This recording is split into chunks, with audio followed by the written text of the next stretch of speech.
निम्न सारणी से माध्यिका ज्ञात कीजिए।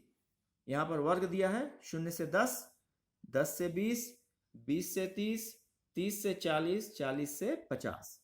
और इसकी जो संगत बारंबारता है यह हमें दी हुई है 0 से 10 की बारंबारता 4, 10 से 20 की बारंबारता 8, 20 से 30 की बारंबारता 10, 30 से 40 की बारंबारता 11 और 40 से 50 की बारंबारता 16। तो हमको इस टाइप के प्रश्नों में सबसे पहले ध्यान देने की क्या जरूरत है कि ये जो वर्गांतर है ये बढ़ते हुए क्रम में होना चाहिए, जो कि है। इसके बाद दूसरा हमको यह चीज ध्यान देना है कि जो वर्गांतर है या वर्ग है यह अपवर्जी वर्ग होना चाहिए।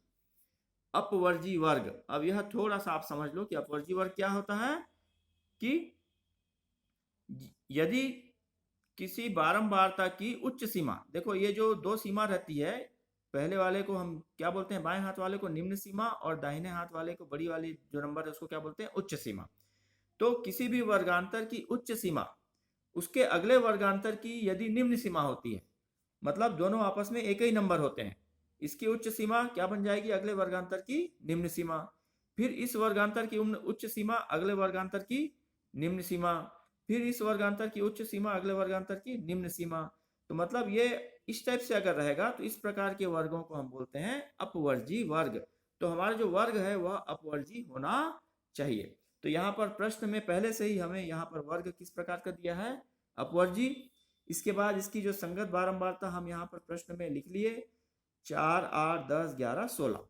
ये हम ऐसा लिखने के बाद जैसा हम पिछले प्रश्नों में बना रहे थे अवर्गीकृत के लिए, उसी प्रकार यहाँ पर भी हमें संचयी आवृत्ति प्राप्त करनी है, संचयी बारंबारता प्राप्त करनी है, जो आप निकाल सकते हो। अब हम लोग 5-5 प्रश्न बना चुके इस टाइप के। तो क्या होगा, पहली संचयी बारंबारता यहाँ पर क्या आएगी, मैं क्या बोला था, पहला वाला अंक वैसे ही उतार देना है, क्या हो जाएगा ये 4।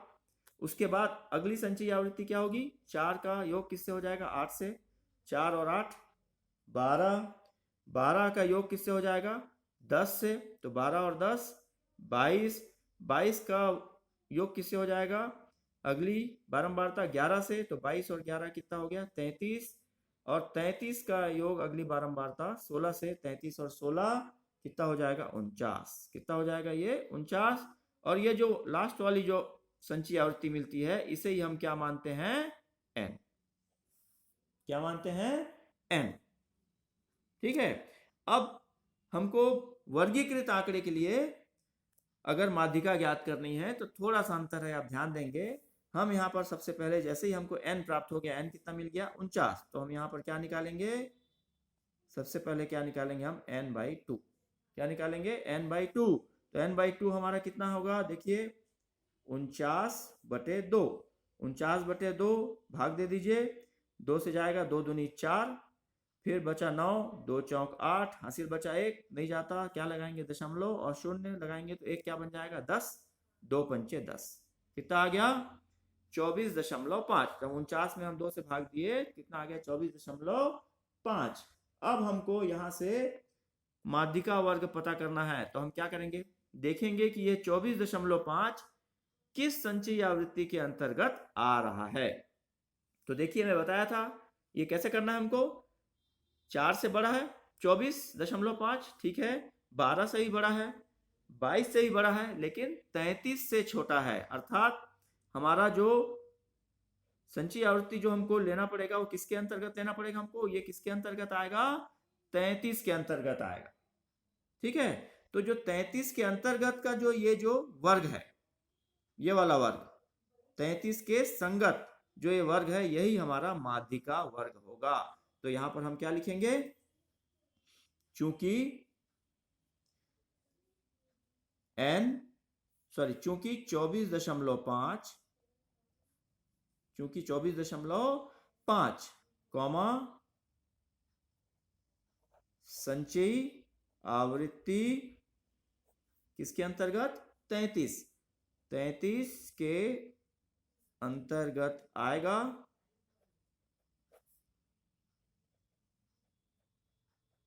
अतः माध्यिका वर्ग मेन हमारा बस यही है, माध्यिका वर्ग ज्ञात करना ही हमारा लक्ष्य है। इसमें इस प्रकार से करके तो मेन माध्यिका वर्ग कितना हो जाएगा, 30 से 40 होगा, 30 से 40 होगा, ये हम लिखेंगे। 24.5 33 के अंतर्गत आएगा संचयी आवृत्ति, अतः माध्यिका वर्ग 30 से 40 होगा। अब हम जो सूत्र में हमें चाहिए वो सब चीज हम लिखेंगे। इसका सूत्र आप लोग को मैं पहले दिन बता चुका था, तो इसमें हम सबसे पहले क्या निकालेंगे, इसलिए ये पता होना चाहिए आपको। सूत्र आप लोग पिछला निकाल के देख लीजिए, अगर आप कॉपी में लिखे होंगे तो सबसे पहले हम लिखेंगे माध्यिका वर्ग की निम्न सीमा L1 बराबर, अब देखिए माध्यिका वर्ग हमारा कौन सा है, 30 से 40, तो इसकी निम्न सीमा कौन सी होगी, 30, छोटी वाली, ठीक है। माध्यिका वर्ग की निम्न सीमा के बाद हम क्या निकालेंगे, बोलिए, माध्यिका वर्ग की बारंबारता, माध्यिका वर्ग की बारंबारता f, क्या माने हम, f बराबर क्या होगा, देखिए प्रश्न में माध्यिका वर्ग हमारा कौन सा है, 30 से 40, और उसकी जो बारंबारता है वो कितनी है, 11।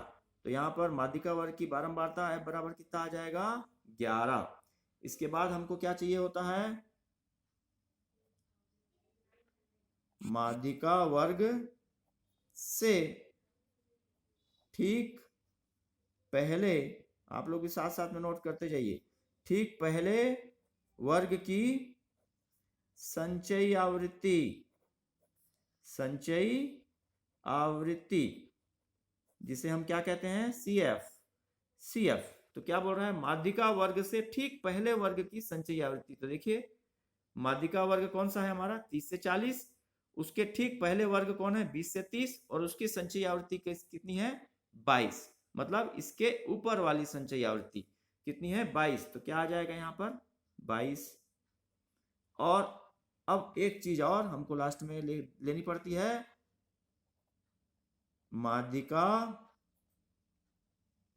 वर्ग की माप, माध्यिका वर्ग की माप I बराबर क्या होता है, माध्यिका वर्ग की माप L2 माइनस L1, मतलब उच्च सीमा माइनस निम्न सीमा। यहाँ पर हमारा माध्यिका वर्ग 30 से 40 था, तो हम क्या करेंगे, चौड़ाई कैसे निकलेगी माप, 40 माइनस 30, क्या लिखेंगे, 40 माइनस 30 बराबर कितना आ जाएगा, 10। तो I का मान कितना मिलेगा, 10। तो ये हमारी सब चीजें हमें मिल गई। अब हम सीधा सूत्र लगाएंगे और उत्तर ज्ञात करेंगे, तो क्या मिलेगा, इसलिए माध्यिका